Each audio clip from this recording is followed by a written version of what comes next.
It was the kind of evening that asked to be forgotten. Warm, too warm for spring in Raleigh, and heavy with the weight of polished expectation. Deborah moved through it all like clockwork, the kind with a soul. Tray in hand, eyes attentive but reserved.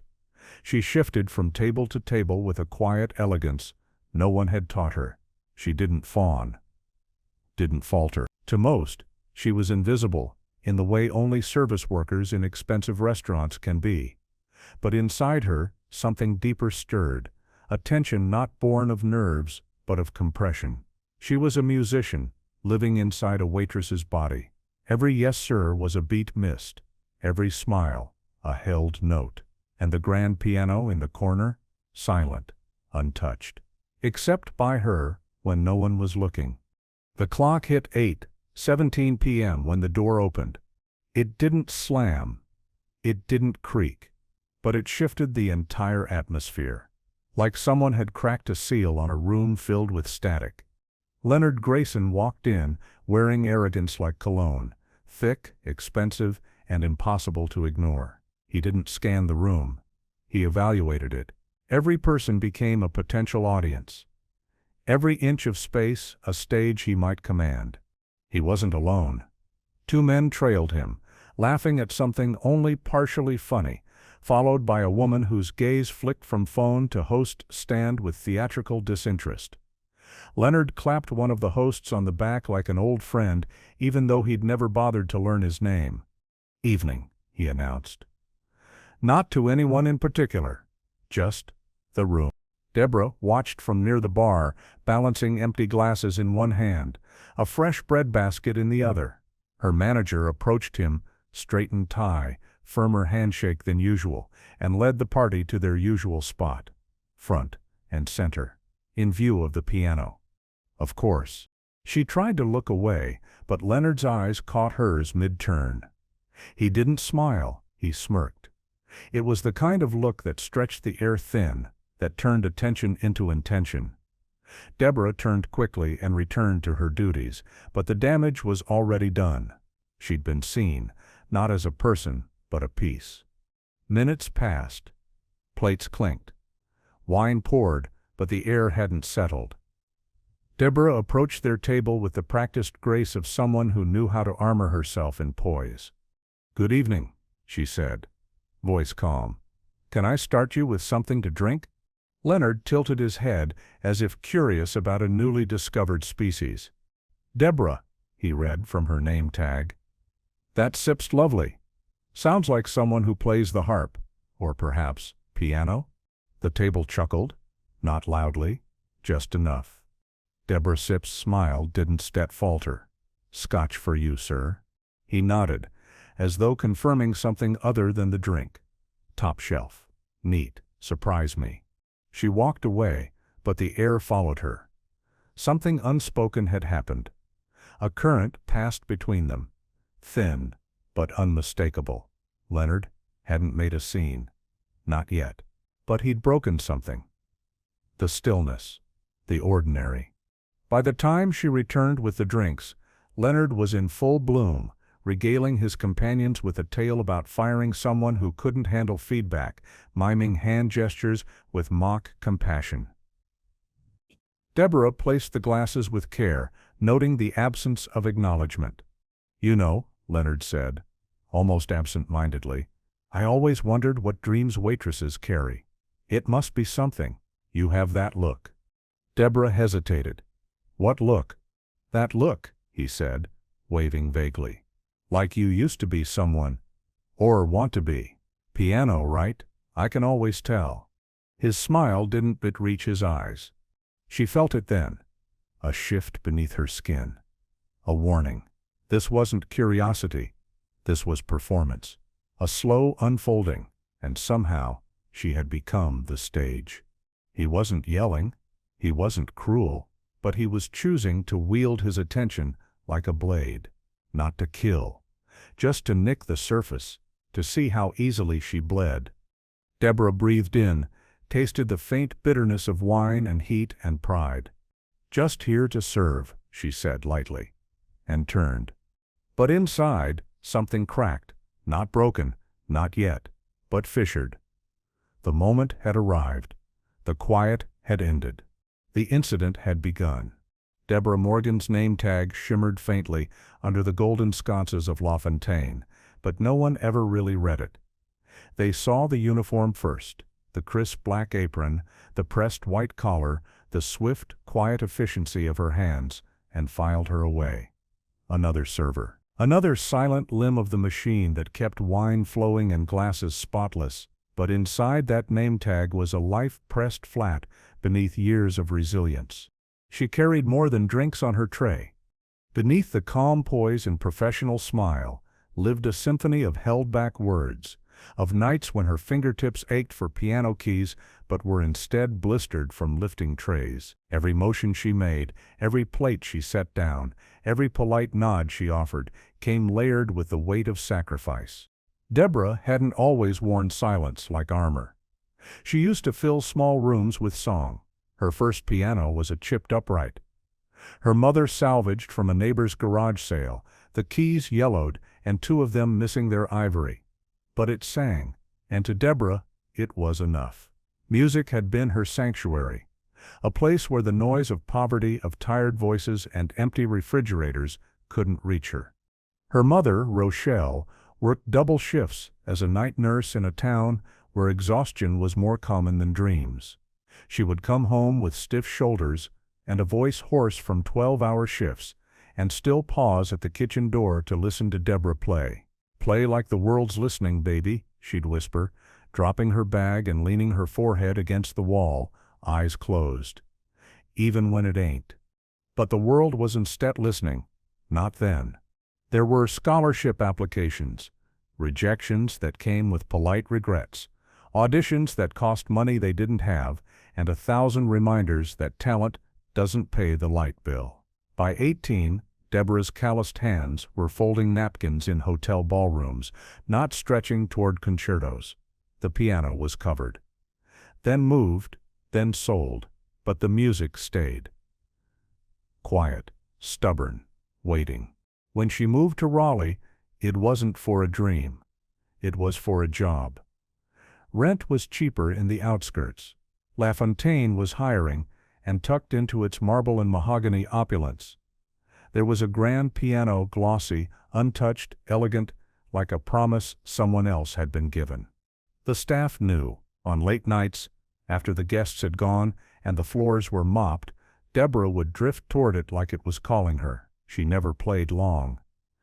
Just a minute, two, just enough to remember who she was beneath the uniform. But none of that showed now, not as she walked past Leonard Grayson's table, spine straight, face neutral, not as he threw her name like bait, like he wanted to know what made her flinch. She carried herself with grace, not because she was unbothered, but because her entire life had taught her how to survive moments like this. Deborah knew people like Leonard. She'd served them since she was 15, when a country club let her bus tables under the table. Men who mistook cruelty for charisma, who poked at you, not to know you, but to remind you where the line was drawn. You were help, they were guests, and everything in the room reinforced that unspoken rule. Still, her fingers itched. Not from nerves, but from longing. She hadn't played a real piano, really played one, in over 2 years, the kind that responded like an old friend, with depth and soul and resonance. LaFontaine's piano was beautiful, yes, but silent, ornamental. A museum piece in a restaurant meant to impress, not invite. But tonight, Leonard had named her. Not gently, not kindly, but publicly. And now that weight she'd grown used to, that quiet, daily burden of making herself smaller, shifted, became sharper. He had stirred something. She wasn't just balancing trays anymore. She was balancing history. Every customer who had ever snapped their fingers at her. Every audition she couldn't afford. Every whispered, maybe next year, she'd fed herself in the dark.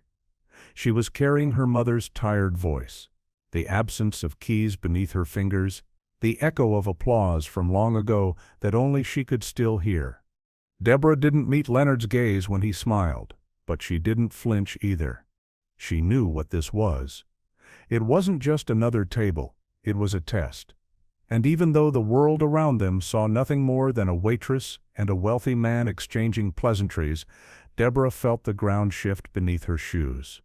He wanted her to prove something, to him, to the room, to herself.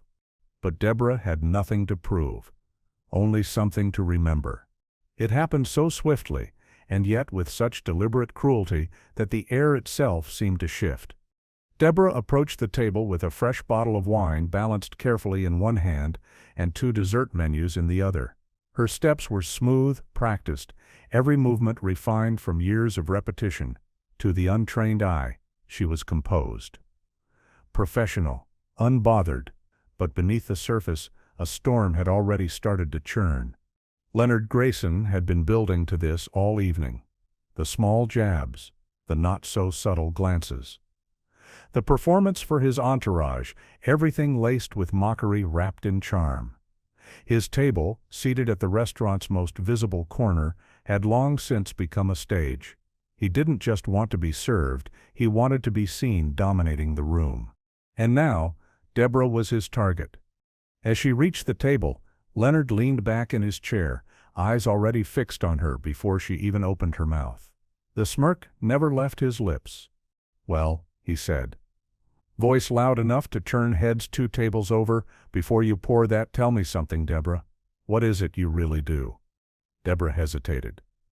Fingers tightening slightly around the bottle's neck, her gaze flicked from his face to the amused glances shared by his companions. She'd seen this kind of theater before, heard the derision cloaked in curiosity, but she answered anyway, quietly, with the dignity she always carried. "I play piano." Leonard's eyes lit up, not with admiration, but opportunity. "A pianist?" he repeated. Louder this time. "Now that is a surprise. Well, how lucky we are to be in the presence of a true artist." His sarcasm was subtle, like sugar stirred into poison. Deborah managed a polite smile, unwilling to feed the growing spectacle, but Leonard wasn't finished. "There's Seps. A piano right over there isn't set there." He gestured grandly toward the elegant black Steinway in the corner, its lid closed, its bench neatly tucked. "Why don't Sep you give us a little performance?" A ripple moved through the room. Heads turned. Deborah blinked. I really shouldn't stet," she said softly, shifting her weight. "I been working." Leonard chuckled, waving dismissively. "Oh, come now. Surely your manager wouldn't set mind a minute or 2 of entertainment. We could use a bit of culture this evening. Couldn't set we?" Laughter, soft and complicit, rolled from his table. Deborah felt heat rise to her face. Not embarrassment, she'd long learned to navigate that, but a tightening somewhere deep, a constriction in her chest. He wasn't asking, he was performing. And she was being placed at the center. Not as an artist, but as a trick, a party favor. "I appreciate the thought," she said, keeping her voice even, "but the piano isn't step part of my shift." Leonard leaned forward, resting his elbows on the table. "Ah," he said, drawing out the syllable. "All talk then, no talent." The silence that followed felt cavernous. Even the jazz seemed to fade. Deborah's throat closed slightly, but she held her ground. This wasn't just a line crossed, it was a deliberate public diminishment, the kind meant to shrink someone, to draw laughter not from joy, but from power. She could see it in his eyes. He wasn't interested in music, he was testing how small she would allow herself to become. Her breath caught. Her mother Sip's voice rose up again like a ghost between her ribs. "Never let them make you smaller than you are." She looked at the piano. The gleam of the keys. The velvet seat. The way it sat slightly apart from the rest of the restaurant, like a relic of another time. She had touched it once. Late one night after close, a single scale, barely a whisper. But the feel of those keys had stayed with her, like the touch of a hand you once loved. The room was watching now. Leonard had seen to that. There were no knives or raised voices here, just the soft cruelty of expectation dressed as flattery. Deborah felt the moment crystallize. If she said no again, she would walk away intact, but diminished. The power would remain with him, and the silence that followed would belong to him too. The room would move on, laugh, forget. But if she said yes, it would be on her terms. "I still play," she said, her voice calm, cutting through the tension like glass. "But not for you." Leonard blinked, caught off guard. She stepped away from the table without waiting for a response. Her feet moved without hesitation, as if the piano had already called her name long before tonight. Each step echoed across the tile, her apron fluttering slightly as she moved. Behind her, the noise had fallen away completely. The audience sat frozen, unsure whether they were witnessing something triumphant or foolish. And in that charged stillness, Deborah reached the bench and sat. The moment the lid lifted, the dining room felt like a chapel. She placed her fingers gently on the keys, the cold ivory awakening something that had been dormant but not dead. She didn't look at Leonard. She didn't need to. This moment was hers now. She took a breath and began to play. The first note fell like a drop of water in a still pond, and then another and another, until the music flowed like a story only she could tell. But the humiliation he had intended? It vanished, melted, transmuted. Because Deborah wasn't playing to prove him wrong. She was playing to remember who she was. And that made all the difference. The piano bench creaked softly beneath her, the sound barely louder than the hush that had fallen across the room. Deborah sat with her back straight, her fingers resting above the keys, not pressing, not yet. Just there, hovering. She did not look at Leonard. She did not look at the crowd. She looked down at the space between her hands, the glossy black and white expanse she knew better than the lines in her own palm. Her breath came slow, controlled. The kind of breath you take not to steady your nerves, but to claim the moment, to let everyone know you are not afraid to be still. Time didn't stop, but it thinned, slowed, like air made of syrup. There was no applause, no murmuring encouragement. No one dared to speak, and that silence, raw, brittle, electric, was hers now. Leonard, with all his bravado and sneering charm, had handed her the stage, thinking it would shame her. But she had turned it into something else. She hadn't lashed out. She hadn't raised her voice. She had simply walked forward and sat down. And now, she held the room. Her hands trembled faintly. Not with fear, but with the swell of everything she'd kept buried for years. She remembered playing in her childhood home, the warped wood beneath her bare feet, the click of the fan overhead, her mother's exhausted frame leaning in the doorway just to listen. That image lived in her fingertips. It always had. And now, in this moment of poised silence, she let that memory settle inside her like gravity. No rage, no defiance, just presence. She pressed a single key. The note rang out, soft and crystalline, cutting the silence with something gentle, something whole. The first few measures followed slowly, like footsteps in freshly fallen snow, deliberate, measured. She was not rushing to impress. She was not performing. She was remembering. Each note unspooled a thread that led back through time. Her mother's humming in the kitchen, the church pianist who once let her sneak in during choir rehearsals, the first piece she learned by ear, bent over the piano for hours while the rest of the world played outside. She played for those moments. For the girl who had held on to music like a secret she couldn't afford to lose. The room softened. Chin-stroking patrons who had barely noticed her before now leaned forward slightly, caught off guard by the contrast between her silence and the sudden richness of sound.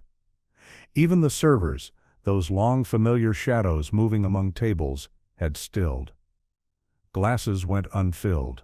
Plates remained untouched. Deborah had become the center of a quiet storm. Behind her, Leonard sat rigid, his smirk frozen somewhere between confusion and something else. Unease, perhaps. He had expected nerves, a fumble, something to laugh at. Instead, he got grace. Measured, soul-worn grace. And there was no counter to that. Not one he knew how to wield. Deborah kept playing. The music rose gently, like mist over still water. She didn't show off. She didn't crescendo for drama. She let the melody build organically, as if the piano itself were breathing with her. Her face held no triumph. Her back didn't arch in performance, she simply remained. Present. Unshaken. In that stillness, dignity pulsed like a second heartbeat, unspoken but undeniable. She was not reclaiming her power because someone gave her permission. She was revealing it because it had never left. The final notes arrived, not with fanfare, but like the fading light at the end of a long day, inevitable, gentle, and full of grace. She held the last chord just long enough for it to linger. Just long enough for it to reach the deepest corners of the room, and maybe further. Then, silence again. True silence. Deborah let her hands fall into her lap. She did not bow. She did not look up. She allowed the silence to remain, to do its work. No rage. No bitterness. Just stillness. And in that stillness, she was undeniable. For a heartbeat after the final chord dissolved into silence, nothing moved. Not a breath, not a whisper. Deborah sat still, hands resting gently in her lap, her shoulders lifted in calm defiance. She didn't need applause. The stillness was the affirmation, the silence was the proof. But then it came.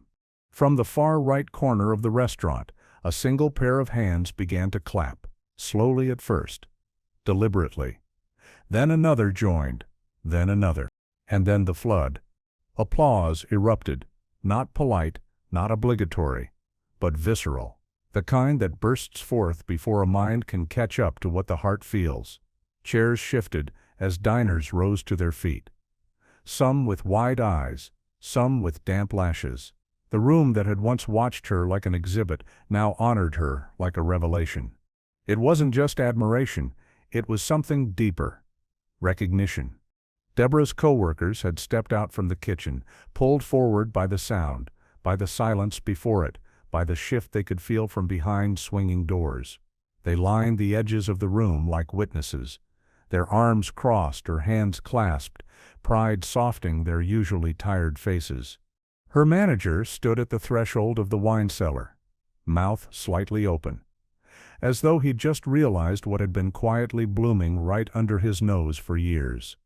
The chandelier above flickered slightly, catching her in its glow, and for a brief, surreal moment, Deborah looked less like a waitress and more like a woman on a stage meant for her, because she was.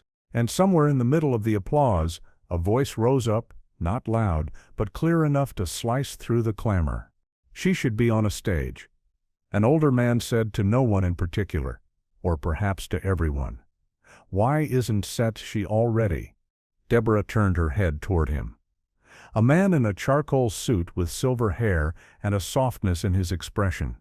He hadn't smiled during dinner. He hadn't even looked up when she refilled his water earlier. But now his eyes were locked on her. His hand still halfway in the air from clapping. A producer, a scout, a critic, a someone. Leonard, still seated, did not clap. His glass sat full. His smirk was gone. His gaze fixed downward, as though something at the bottom of his scotch had stolen his attention. His companions fidgeted awkwardly, one of them muttering something about needing fresh air. But it no longer mattered. The call had been heard. Not Leonard's, the one he had meant to use to control her, but Deborah's. The one she had never spoken aloud. The one that had echoed through every late-night practice session, every quiet act of persistence. It had moved through her music like a signal, and someone had answered. Not with promises, but with understanding. That's all it ever took. One person, one moment, one shift. Deborah stood slowly, her knees steady now, her back straight. She turned, not to Leonard, but to the rest of the room, and as she gave a small, gracious nod to the clapping crowd, something unspoken passed through the air. A rebalancing, a correction. The power had moved. And it wasn't going back. It didn't happen all at once. Power rarely topples in thunderclaps. It unthreads in silence, stitch by stitch, until suddenly, what once seemed immovable is nothing but a heap of undone seams. Leonard Grayson sat frozen at his table, the same posture he had assumed when Deborah first touched the piano, but now there was no pretense. His fingers hovered near the rim of his glass, unmoving. The bravado had drained from his expression, replaced by something raw and unfamiliar, something even he didn't quite recognize. He had tried to turn her into a joke, a spectacle, a story he could recount later for cheap laughs. Instead, he'd been eclipsed. He shifted in his seat, cleared his throat. But the room had already turned. Conversations buzzed softly now, but not in his direction. Tables that once orbited his like satellites now bent toward Deborah. Diners whispered to each other not about the wine list or their weekend plans, but about her, about what they'd just seen, what they'd just felt. "You saw that, right? She Seps, not even listed in the entertainment program. Why is she even waiting tables?"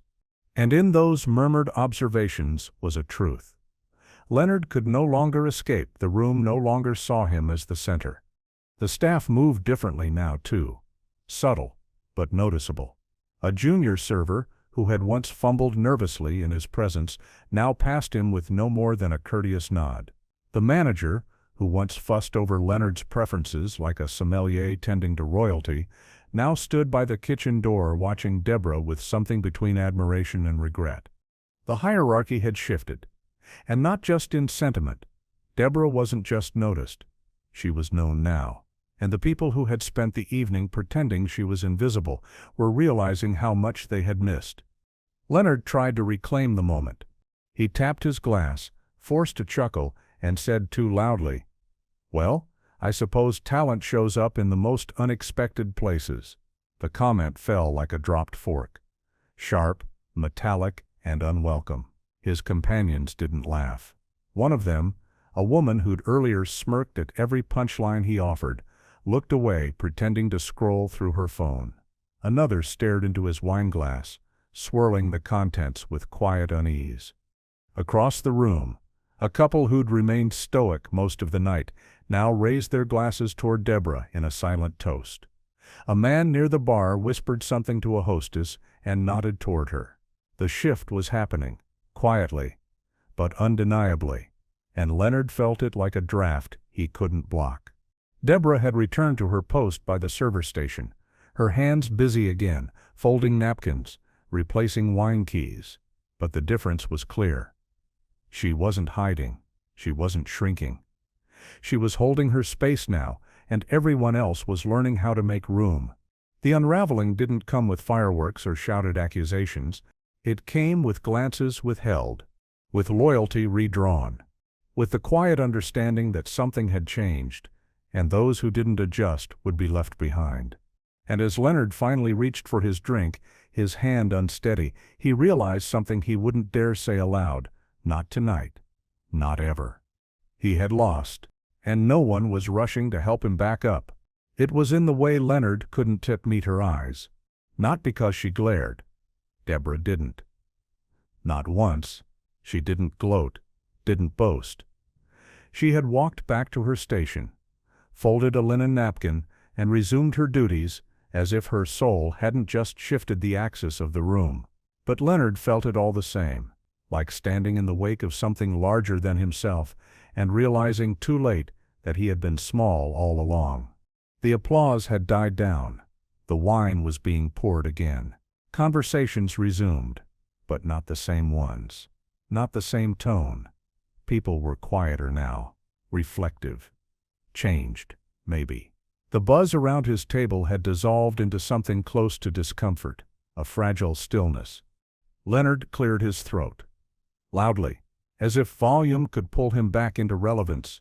"Well," he said, mustering that old veneer of charm, "what a surprise." His voice hovered in the air. awkward and thin. Deborah turned slightly, catching the comment. She didn't respond, didn't even flinch. Just continued polishing a glass, head tilted slightly toward the table, but not in deference. In acknowledgement. A subtle confirmation that she had heard him and chosen silence over indulgence. It stung. Leonard tried again. "You've got quite a gift," he said, softer this time. "You should consider playing somewhere more professional." His tone tried to stretch toward generosity. But the hollowness was obvious. Everyone could hear it. He wasn't offering praise, he was trying to rebuild the illusion that he still held the floor. Deborah finally turned. Just a little. Her eyes met his, calm and unyielding. She didn't smile. "Everyone has a gift," she said, voice low but clear. "It's steps how you use it that matters." And there it was. Not anger, not a public undressing, but a clean truth, quietly spoken, that landed like a gavel. Leonard's mouth opened, closed. He nodded stiffly, reached for his wallet, and tossed down his card. He didn't make eye contact again. Not with her, not with anyone. As the check was processed, one of his companions, a younger man with a softened gaze and a quieter posture, leaned slightly toward Deborah. "That was incredible," he said. "Really, thank you." It wasn't performative. There was no irony, just the simple sincerity of someone witnessing something honest and letting it change him. Deborah's expression softened. She gave a quiet, "Thank you," her voice still steady, still rooted. Leonard stood, too fast. His chair scraped against the floor, and a few heads turned at the sudden motion. He gathered his coat, mumbled something about a meeting, and exited the restaurant with none of the flair he had arrived with. No final laugh, no parting remark, just absence. And in his wake, a strange sort of balance returned to the space.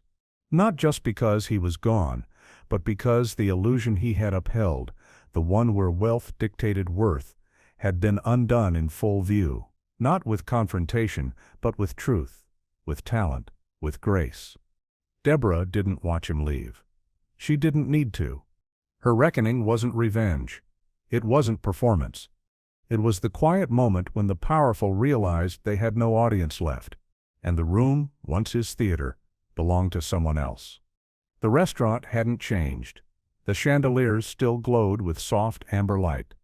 The wine still poured, the plates still clinked behind the kitchen door. And yet everything felt different. Deborah moved quietly between tables again, but not as the same woman who had begun the evening. Something subtle had shifted in her carriage. Shoulders relaxed, gaze forward. Her apron was still tied, her notepad still tucked at her hip, but the hush that followed her now wasn't indifference. It was recognition. Guests who hadn't acknowledged her hours ago now met her eyes with small, reverent nods. A middle-aged couple paused her as she set down a coffee cup.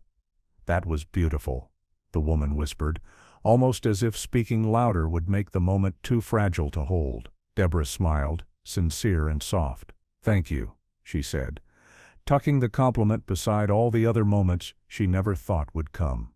The tips that night came folded with care, passed with lingering gratitude. Not pity, not performance, just quiet gestures of acknowledgement. At Leonard's old table, the cloth napkins had been refolded. His entourage had drifted away without ceremony, their voices hushed and uncertain. His presence lingered only in the untouched scotch and the tension he'd left behind, a stain that could no longer hold the same weight. Deborah passed by the piano once more, before the night ended. She didn't touch it. She didn't need to. The music had already spoken. As she stepped out into the night, the city air met her with its usual warmth, and a breeze that stirred the hem of her dress. She walked home, with her apron rolled beneath her arm, her footsteps steady, unhurried. She didn't think of Leonard. She thought of her mother, of the first piano keys she ever pressed, of the silence that had shaped her and the sound that had set her free. The world hadn't stopped spinning, but for a moment it had turned toward her. And that, finally, was enough. Days passed, and LaFontaine returned to its rhythm: white tablecloths, vintage Bordeaux, murmured anniversaries and discreet proposals. But something subtle had lodged in the bones of the place, like music still resonating after the final note. They still talked about her. Not loudly, not in gossip or spectacle, but in those quiet moments between courses when regulars leaned in to whisper, "Was that the night?" A server nodded. Yes, that was her. And still, people came back, hoping perhaps that lightning might strike again, that maybe she would sit at the piano once more. Deborah didn't, not yet. The night she played had not been a performance. It had been a reclamation. But the echo of it lingered. One afternoon, as she stepped out on her break, a voicemail waited on her phone, crackly, uncertain. A man's voice. He'd been there that night. A music producer from Nashville in town visiting family. "I don't know what your plans are," he said, "but I'd love to talk, just talk, about your music, about what comes next." Deborah sat with that message for a long time, not because she doubted its truth, but because it no longer felt like a miracle. It felt like consequence. Like gravity finding its rightful pull. She did call him back. Eventually, not to chase a dream, but to walk toward one on her terms. In the weeks that followed, staff at LaFontaine looked at her differently. Guests asked her name.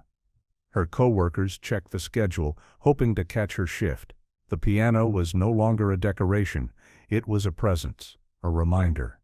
A quiet story passed from person to person, of a young woman with tired hands and a steady voice, who met cruelty not with confrontation but with clarity, and who let her art speak truths no argument ever could. Change didn't roar. It rippled. It pressed gently on the edges of the world, reminding it to soften, to look, to listen. And in that soft unfolding, something new began. Not loud, not fast, but real. And it would stay.